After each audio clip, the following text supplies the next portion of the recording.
നമസ്കാരം. Raf talks ഫുട്ബോളിലേക്ക് ഏവർക്കും സ്വാഗതം. ബ്രസീലിയൻ സൂപ്പർ താരമായ നെയ്മർ ജൂനിയർക്ക് പലപ്പോഴും തന്റെ കരിയറിൽ വിവാദങ്ങൾ ഏൽക്കേണ്ടി വന്നിട്ടുണ്ട്. സമീപകാലത്ത് അദ്ദേഹത്തിന് ഏറ്റവും കൂടുതൽ തലവേദന സൃഷ്ടിച്ചത് അദ്ദേഹത്തിന്റെ ഒരു ആഡംബര വീട് തന്നെയായിരുന്നു.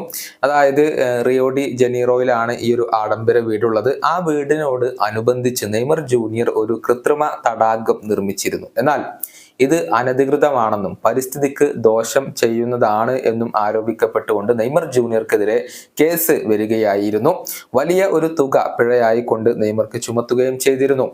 മംഗലാത്തിബ എന്ന നഗരത്തിലെ മുനിസിപ്പൽ സിറ്റി ഹാളാണ് നെയ്മർ ജൂനിയർക്കെതിരെ കേസ് നൽകിയിരുന്നത്.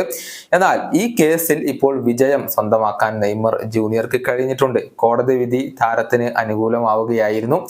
പ്രമുഖ ബ്രസീലിയൻ മാധ്യമമായ UOL ആണ് ഇക്കാര്യം റിപ്പോർട്ട് ചെയ്തിട്ടുള്ളത്. നെയ്മറുടെ കൃത്രിമ തടാകം പരിസ്ഥിതിക്ക് ദോഷമൊന്നും ചെയ്യുന്നില്ല എന്ന് സ്റ്റേറ്റ് എൻവിറോൺമെന്റൽ ഇൻസ്റ്റിറ്റ്യൂട്ട് കണ്ടെത്തുകയായിരുന്നു.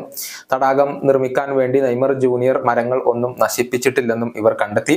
തുടർന്ന് ഇവരുടെ റിപ്പോർട്ട് നെയ്മർക്ക് അനുകൂലമാവുകയാണ്. അങ്ങനെയാണ് കോടതി വിധിയും നെയ്മർക്ക് അനുകൂലമായിട്ടുള്ളത്. അതേസമയം മാനഹാനി ഉണ്ടാക്കിയതിൽ നെയ്മർ ജൂനിയർ നഷ്ടപരിഹാരത്തിന് വേണ്ടി കോടതിയെ സമീപിക്കുമെന്നും ഇപ്പോൾ അദ്ദേഹത്തിന്റെ അഭിഭാഷക വിഭാഗം അറിയിച്ചിട്ടുണ്ട്.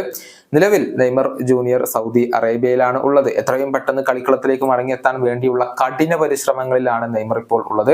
കഴിഞ്ഞ സീസണിലെ ഭൂരിഭാഗം മത്സരങ്ങളും അദ്ദേഹത്തിന് നഷ്ടമായിരുന്നു. ഗുരുതരമായി പരിക്കേറ്റത് കൊണ്ടായിരുന്നു നെയ്മർക്ക് ദീർഘകാലമായി കളിക്കളത്തിൽ നിന്നും പുറത്തിരിക്കേണ്ടി വന്നത്.